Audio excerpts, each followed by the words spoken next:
Assalamualaikum warahmatullahi wabarakatuh. Kami dari kelompok 6. Perkenalkan, nama saya Muhammad Arif Fikri. Saya Zahra Nisa Sabila. Kenalkan, nama saya Muhammad Samsul Aziz, saya dari kelompok 6. Nama saya Anggi Nurfadila. Perkenalkan, nama saya Nur Syada Rahma. Kami ingin mempresentasikan tentang Pancasila dan perkembangan ilmu pengetahuan modern. Yang pertama ialah pengertian ilmu pengetahuan modern. Ilmu pengetahuan modern adalah seluruh usaha sadar untuk menyelidiki, menemukan, dan meningkatkan pemahaman manusia dari berbagai segi kenyataan dalam alam manusia. Segi-segi ini dibatasi agar dihasilkan rumusan-rumusan yang pasti. Ilmu memberikan kepastian dengan membatasi lingkup pandangannya, dan kepastian ilmu-ilmu diperoleh dari keterbatasannya. Tetapi merangkum sekumpulan pengetahuan berdasarkan teori-teori yang disepakati dan dapat secara sistematik diuji dengan seperangkat metode yang diakui dalam bidang ilmu tertentu. Dipandang dari sudut filsafat, ilmu terbentuk karena manusia berusaha berpikir lebih jauh mengenai pengetahuan yang dimilikinya. Ilmu itu knowledge, merujuk kepada kepahaman manusia terhadap suatu perkara, di mana ilmu merupakan kepahaman yang sistematik dan diusahakan secara ilmu sadar. Pada umumnya, ilmu mempunyai potensi untuk dimanfaatkan demi kebaikan manusia. Ilmu adalah sesuatu yang membedakan kita dengan makhluk Tuhan lainnya, seperti tumbuhan dan hewan. Dengan ilmu, kita dapat melakukan, membuat, menciptakan sesuatu, dan membawa perbedaan yang lebih baik bagi kehidupan manusia. Lalu yang kedua ialah pilar-pilar penyangga bagi eksistensi ilmu pengetahuan. Melalui teori relativitas Einstein, paradigma kebenaran ilmu sekarang sudah berubah dari paradigma lama yang dibangun oleh fisika Newton yang ingin selalu membangun teori absolut dalam kebenaran ilmiah. Sekarang ilmu bukan sesuatu entitas yang abadi. Bahkan ilmu tidak pernah selesai meskipun ilmu itu didasarkan pada kerangka objektif, rasional, metodologis, sistematis, logis, dan empiris. Dalam perkembangannya, ilmu tidak mungkin lepas dari mekanisme keterburukan terhadap koreksi. Itulah sebabnya ilmuwan dituntut mencari alat alternatif pengembangannya melalui kajian, penelitian, eksperimen, baik mengenai aspek ontologis, epistemologis, maupun ontologis. Karena pengembangan ilmu paling tidak validitas dan reliabilitas dapat dipertanggungjawabkan, baik berdasarkan kaidah-kaidah keilmuan maupun berdasarkan sistem nilai masyarakat di mana ilmu itu ditemukan dan dikembangkan. Pembahasan selanjutnya ialah yang pertama, pilar ontologi. Selalu menyangkut problematika tentang keberadaan ekstensi. A. Aspek kuantitas. Apakah yang ada itu tunggal, dual, atau plural? B. Aspek kualitas, mutu, sifat.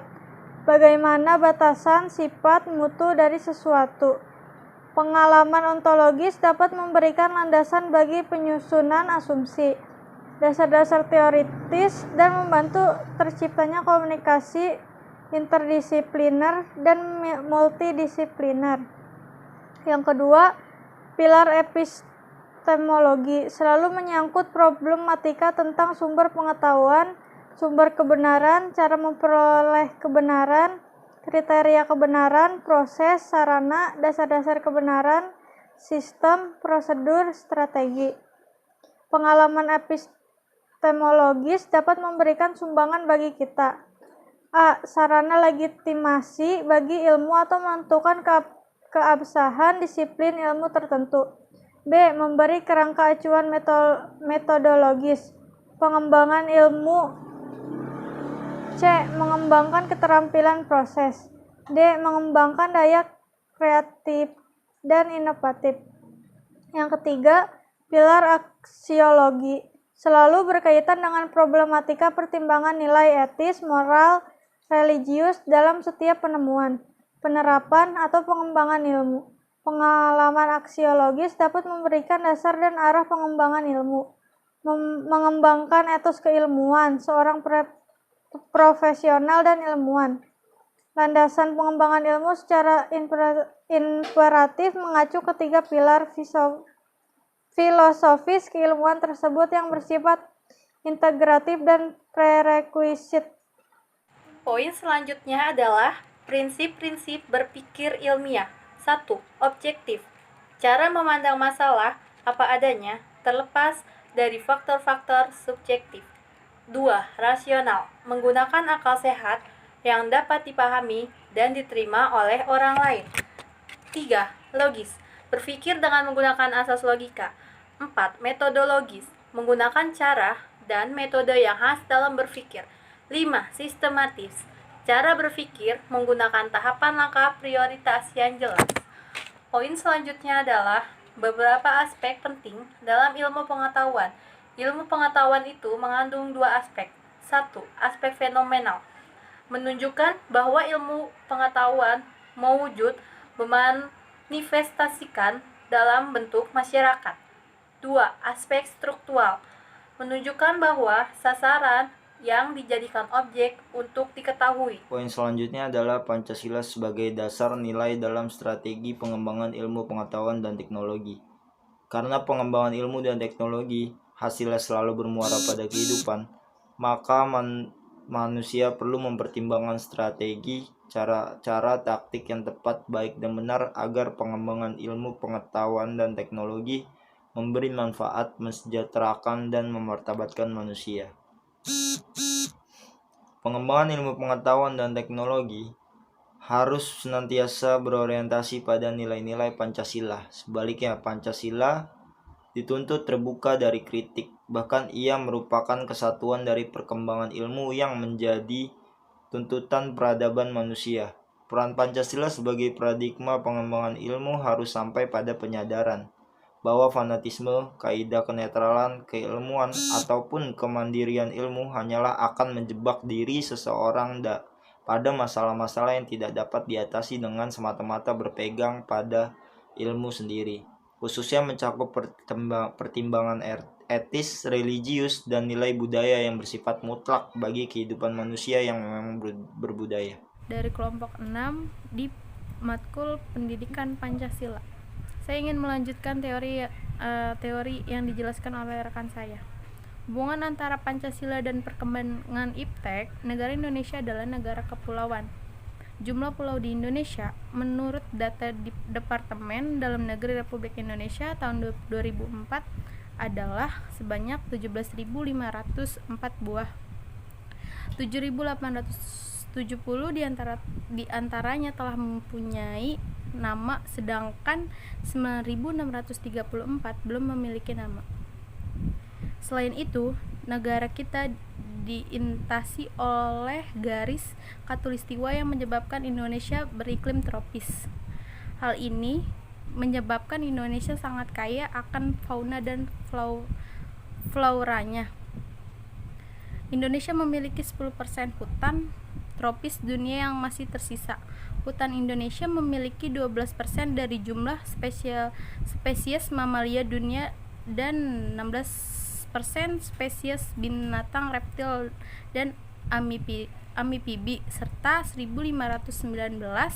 spesies burung dan 25% dari spesies ikan dunia.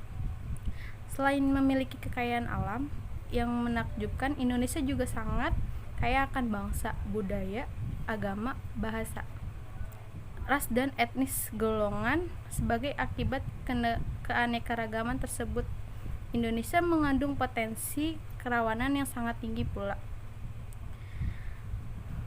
Oleh karena itu, kemajuan dan perkembangan iptek sangat diperlukan dalam upaya mempertahankan segala kekayaan yang dimiliki oleh Indonesia serta menjawab segala tantangan zaman. Dengan penguasaan iptek, kita dapat tetap menjaga persatuan dan kesatuan bangsa Indonesia sesuai dengan sila ketiga yang berbunyi Persatuan Indonesia.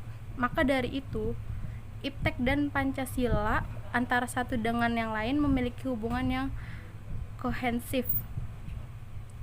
Bab 3. Penutup. Kesimpulan. Ilmu atau ilmu pengetahuan adalah seluruh usaha sadar untuk menyelidiki, menemukan, dan mengikatkan pemahaman manusia dari berbagai segi kenyataan dalam alam manusia. Prinsip-prinsip berpikir ilmiah diantaranya objektif, rasional, logis, metodologis, dan sistematis. Saran: dalam penulisan makalah ini masih terdapat beberapa kekurangan dan kesalahan baik dari segi penulisan maupun dari segi penyusunan kalimat. Dari segi isi juga masih perlu ditambahkan. Oleh karena itu, kami sangat mengharapkan kepada para pembaca makalah ini agar dapat memberikan kritikan dan masukan yang bersifat membangun. Masih terdapat beberapa kekurangan dan kesalahan baik dari segi penulisan maupun dari segi penyusunan kalimat. Dari segi isi juga masih perlu ditambahkan. Oleh karena itu, kami sangat mengharapkan kepada para pembaca makalah ini agar dapat memberikan kritikan dan masukan yang bersifat membangun. Sekian dari kelompok ini, kurang lebihnya mohon maaf. Wabillahi taufiq wal hidayah. Wassalamualaikum warahmatullahi wabarakatuh.